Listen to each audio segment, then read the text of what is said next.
Bienvenue dans SUAP le podcast qui vous amène à la découverte du secours et soins d'urgence aux personnes. Je vous souhaite une très bonne écoute. Bienvenue dans cette exploration ciblée pensée pour nous, sapeurs-pompiers en formation initiale. Aujourd'hui, on va parler d'une pathologie spécifique, la drépanocytose. Oui. On peut la rencontrer sur intervention. L'objectif, c'est de décortiquer les fiches du SDIS 27 pour être prêt sur le terrain. C'est ça. L'enjeu est simple, comprendre ce que c'est, savoir repérer les alertes et puis maîtriser la conduite à tenir de base. C'est une situation qui demande vraiment une prise en charge rapide et surtout adaptée. D'accord. Alors, allons-y. D'après la doc, la drépanocytose, simplement, c'est quoi? C'est quoi le point essentiel à retenir pour nous, premier intervenant? Alors, pour faire simple, c'est une maladie génétique. Elle touche le sang et plus précisément l'hémoglobine. Vous savez, la protéine dans les globules rouges qui transporte l'oxygène. Oui, l'hémoglobine. Chez les personnes atteintes, cette hémoglobine, elle est, disons, différente. Anormal. Et dans certaines situations, comme un manque d'oxygène par exemple, elle va déformer les globules rouges, Ah oui? qui prennent une forme un peu bizarre, en faucille, en croissant. Et le problème, c'est qu'au lieu d'être ronds et souples, ils deviennent rigides. En forme de fossile et rigide. Je vois. J'imagine que ça doit poser problème pour la circulation, non? Exactement. C'est tout le nœud du problème.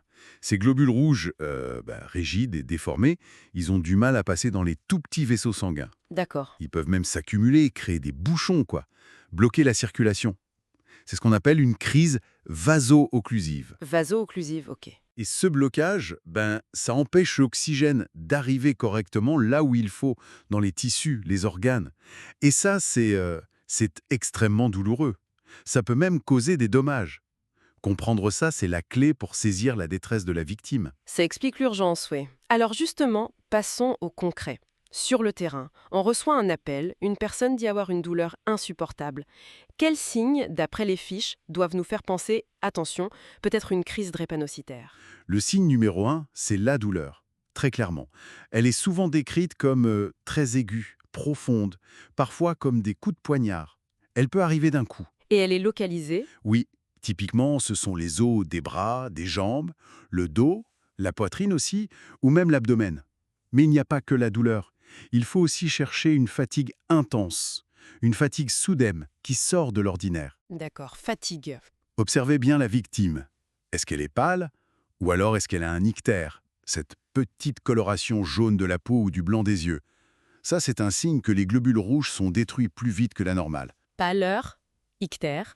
Et puis attention aux difficultés respiratoires, surtout si la douleur est dans la poitrine. Ça peut être un signe de complications pulmonaires. Ok, donc si je résume, douleur très forte, souvent aux membres, au dos, fatigue brutale, pâleur, éventuellement cet ictère et des problèmes pour respirer. C'est un tableau assez parlant. Tout à fait.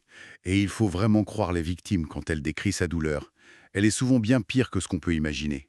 C'est vraiment le signal d'alarme. Les tissus manquent d'oxygène à cause de ces blocages. Face à ce tableau, notre conduite à tenir, elle est cruciale. Quelles sont les toutes premières actions à faire selon le protocole BLS? La priorité absolue, toujours.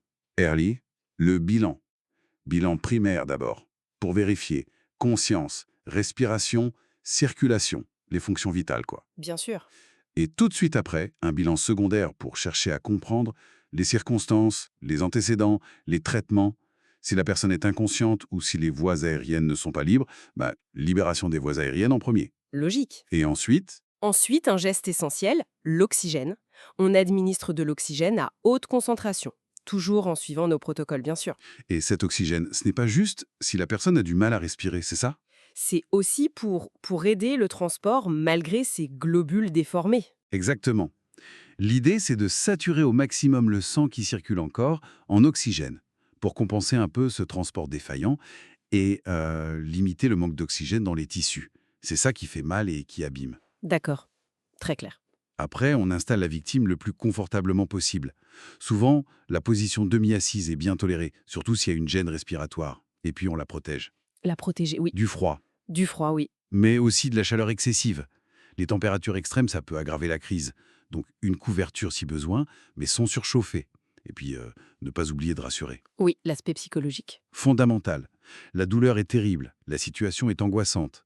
Parlez calmement, expliquez ce qu'on fait, c'est très important. Donc, bilan, oxygène, position de confort, protection thermique et réassurance.